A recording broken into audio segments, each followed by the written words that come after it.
Um, this question can be answered by either Sir Ian or Direk Shugo.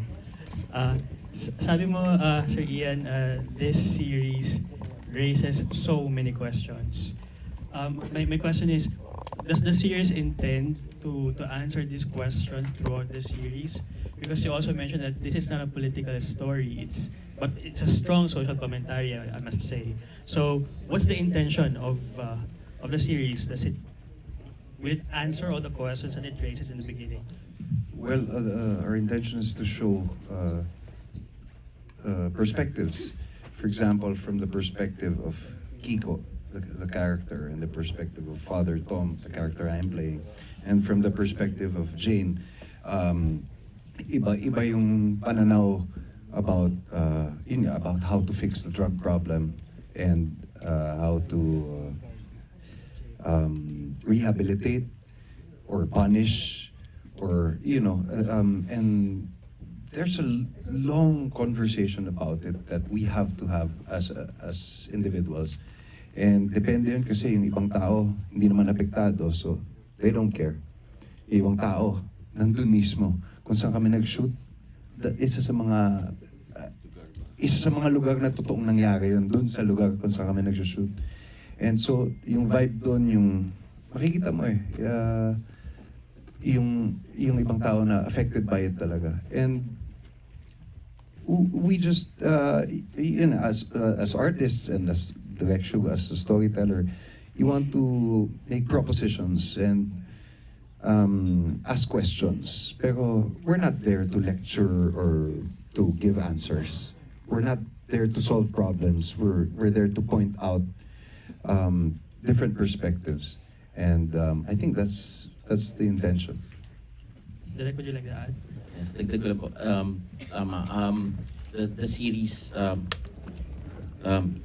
was it intended to answer all these questions? But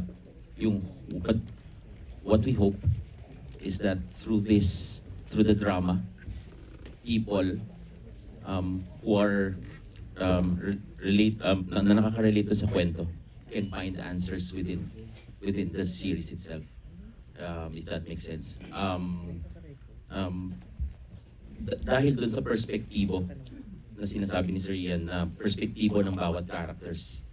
Minsan kasi yun yung nagka-cloud sa atin. Hindi natin nakikita yung perspective ng kabila.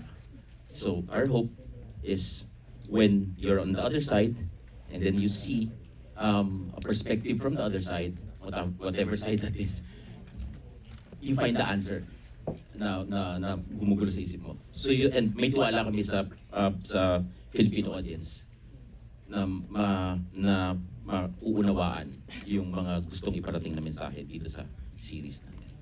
Thank you. And for my final question, kay Sir Ian ulit. I'm very interested in your character, si Father Tom. I just wanted to know, what does her character represent? Is he the conscience of the story?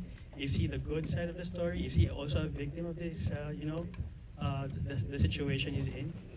Well, from my perspective as an actor, hindi ko your questions are more directed to Direk Shugo as a writer.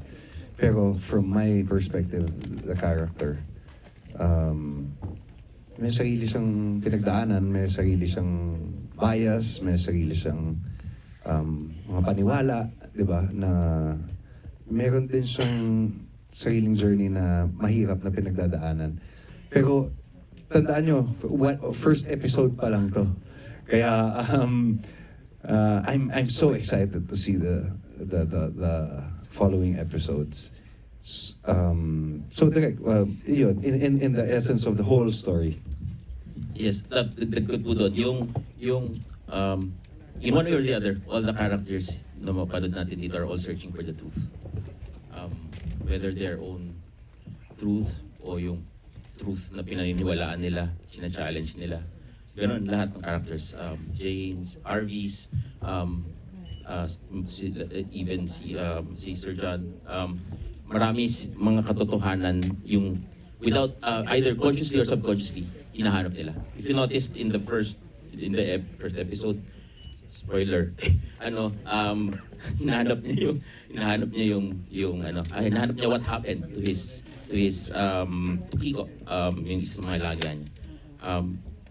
Gusto niya malaman yung katotohanan ng nangyari doon. But that's also searching for the truth about himself. Was he a good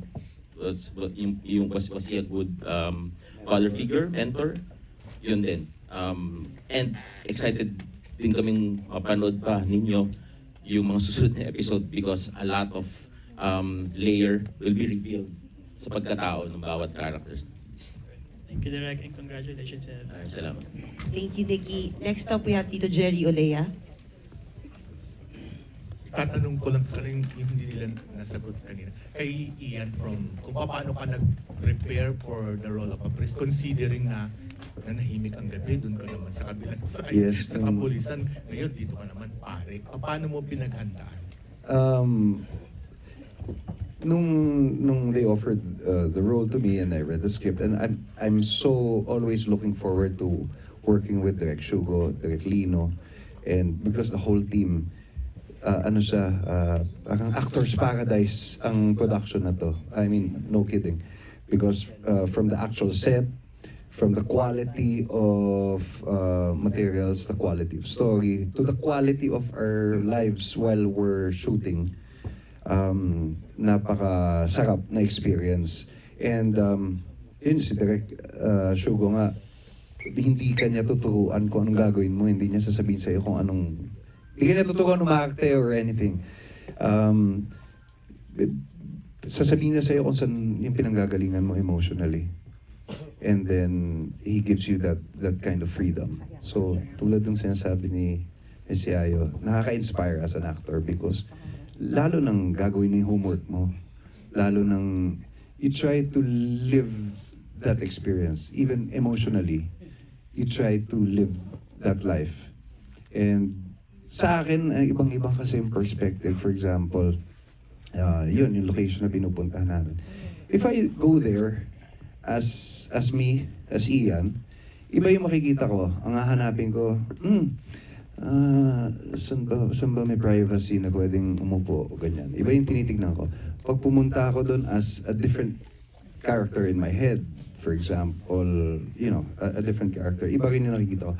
Pero as Father Tom, parang nandun kayo nakikita mo yung mga nakikita ko yung nakikita ni Father Tom. Nakikita mo yung yearning for spiritual growth ng isang lugar, at makikita mo yung mga malilit na bagay na napaka-importante sa kanila, na nakakaano ng puso.